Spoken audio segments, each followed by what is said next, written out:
জি, আমি মোহাম্মদ রফিকুল ইসলাম, তেজগাঁও কলেজের অর্থনীতি বিভাগের একজন প্রভাষক। পাশ করে অ্যান্টিবায়োটিকের পক্ষ থেকে তোমাদের জন্য নিয়ে আসছি অর্থনীতির একটি বিশেষ আলোচনা। সেখানে থাকছে মুদ্রাস্ফীতি অধ্যায় ৭। তো চলো আমরা একটু দেখি যে বেসিক্যালি এখানে আমরা কি কি পড়ব। আমরা বেসিক্যালি পড়ব মুদ্রাস্ফীতি কি, কেন মুদ্রাস্ফীতি ঘটে, এর প্রভাব কি, এবং আসলেই কি আমরা মুদ্রাস্ফীতিকে নিয়ন্ত্রণ করতে পারি, এবং তারপরে দেখব যে মুদ্রাস্ফীতির সাথে মূল্যসূচকের কি সম্পর্ক আছে। চলো আমরা শুরু করি মুদ্রাস্ফীতির ধারণা দিয়ে। এইখানে একটু খেয়াল করো, মুদ্রাস্ফীতি মানে হচ্ছে মুদ্রা, এই ধরনের একটা কারেন্সি, হ্যাঁ, এইটা স্ফীত হওয়া। আর স্ফীত হয় কখন? আসলে স্ফীত তো হয় না, কারেন্সি তো কারেন্সি থাকে। স্ফীতও হয় যখন মুদ্রার পরিমাণটা বেড়ে যাচ্ছে, তখন আমি বলতে হ্যাঁ মুদ্রা স্ফীত হয়েছে, মুদ্রার পরিমাণটা বেড়ে গেছে। বাড়বে কখন? যখন কিনা এর যোগানটা বাড়বে।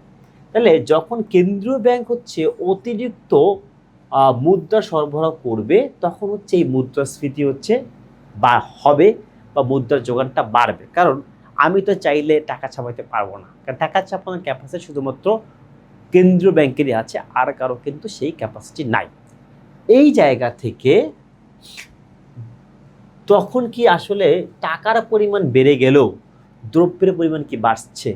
কারণ বাংলাদেশ ব্যাংক বা কেন্দ্রীয় ব্যাংক তার খেয়াল খুশি মতো টাকা ছাপাচ্ছে, তার অর্থ তো এই না, এই কি? তো এই জায়গা থেকে যেটা হয় যে চাহিদা বাড়ে, মানে তখন কিন্তু দাম অটোমেটিকলি বেড়ে যায়।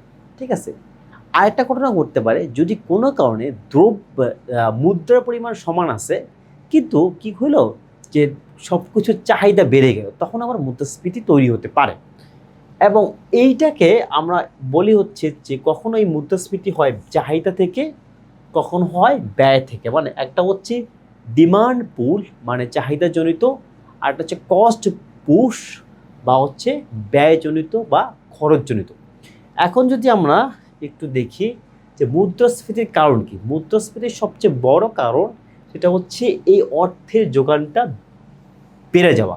আর যখনই কেন্দ্রীয় ব্যাংক অর্থের যোগানটা বাড়ায় দেবে, তখনই যেহেতু সাথে সাথে হচ্ছে দ্রব্যের পরিমাণ বাড়ছে না, তখনই মুদ্রাস্ফীতি শুরু হবে। দ্বিতীয় ব্যাপারটা হচ্ছে দ্রব্যের যোগান যদি অপর্যাপ্ত থাকে, তাইলেও মুদ্রাস্ফীতি তৈরি হতে পারে। এবং এই মুদ্রাস্ফীতি কখন দেখি? যখন কোনো প্রাকৃতিক দুর্যোগে দ্রব্যের পরিমাণটা কমে যায়, তখন কিন্তু আমি দেখি সব কিছু দ্রব্যের দামটা বেড়ে গেছে। মানে এইটাকে এইটা হচ্ছে আরেকটা বিষয়। এরপরে যদি আমরা একটু যাই মুদ্রাস্ফীতির প্রভাব, মুদ্রাস্ফীতি সবচেয়ে বেশি ক্ষতিগ্রস্ত হয় কারা? মুদ্রাস্ফীতি সবচেয়ে বেশি ক্ষতিগ্রস্ত হয় দরিদ্র এবং স্থির আয়ের মানুষ। মানে ধরো আজকে আমার বেতন যদি হয় 1,00,000 টাকা, আমার যদি মানে মুদ্রার যোগান বেড়ে যায়, মুদ্রার দাম কমে যায়, আমার তো বেতন 2,00,000 টাকা হবে না, 1,20,000 টাকা হবে না। আর যারা দরিদ্র তাদের ক্ষেত্রে যেটা হয় আরও খারাপ ঘটনা ঘটতে পারে, তাদের আয় উল্টা কমে যেতে পারে, কারণ তারা যে সার্ভিসটা সোসাইটিকে দিবে, সেই সার্ভিসটা তাদের জন্য আর দরকারি নাও হতে পারে। সো এই জায়গাতে যেহেতু ক্ষতিগ্রস্ত হচ্ছে স্থির আয়ের লোকজন, দরিদ্র শ্রেণীর লোকজন, এখানে আবার লাভবান হয় ব্যবসায়ীরা এবং মজুতদাররা। কারণ তাঁতরা চাইলে একত্রিত হয়ে ষড়যন্ত্রমূলকভাবে তার সব কিছুর দাম বাড়িয়ে দিতে পারে। এই যে দাম বাড়ছে 2 টাকা, সে বাড়িয়ে দিল 5 টাকা সবাই মিলে। আমরা এই জায়গা থেকে তাদের একটা লাভবান হওয়ার একটা সম্ভাবনা থাকে। কেন?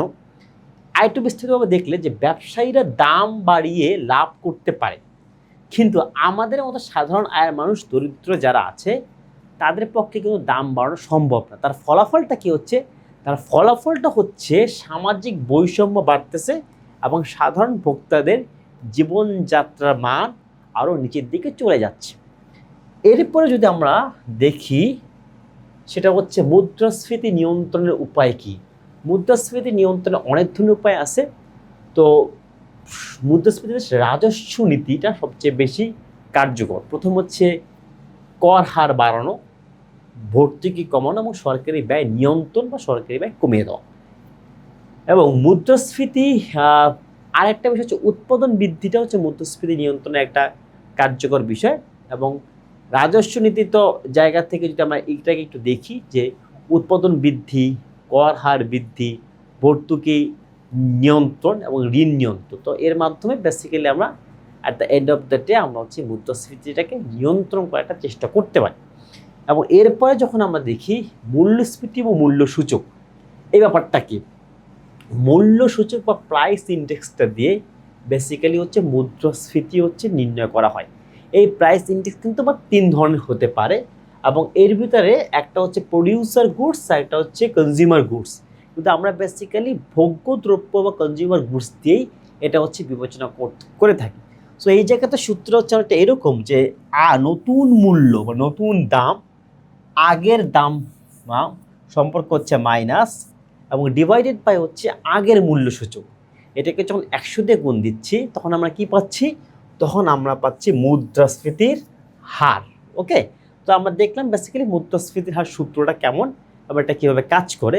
তো এইখানে মূল্যসূচক অনেক ধরনের হতে পারে, তবে ভোগ্য মূল্যসূচকটাই সবচেয়ে বেশি ব্যবহৃত হয়। এরপরে শেষটা হচ্ছে মুদ্রাস্ফীতির সময় সবচেয়ে বেশি ক্ষতিগ্রস্ত হয় কোন শ্রেণীর মানুষ। এই যে আমরা একটু আগেই পড়েছি স্থির আয়ের মানুষ। তো এর মাধ্যমে মুদ্রাস্ফীতি সম্পর্কিত আমরা একটা আলোচনা করলাম এবং সবচেয়ে গুরুত্বপূর্ণ একটা এমসিকিউ দেখলাম। তো তোমাদের সামনে যে পরীক্ষাটা আছে এই জন্য এই অ্যান্টিবায়োটিকই যথেষ্ট, এখান থেকেই প্রশ্ন আসবে। আরও বিস্তারিত যদি জানতে চাও এর সাথে যে শিটটা আছে সেই শিটটা দেখতে পারো। আমরা শক্তিশালীভাবে বিশ্বাস করি এই পড়াশোনাই তোমাদেরকে যোগ্য করে তুলবে তোমাদের কাঙ্ক্ষিত প্রতিষ্ঠানে কাঙ্ক্ষিত সাবজেক্টে পড়ার ব্যাপারে। সবার জন্য শুভকামনা।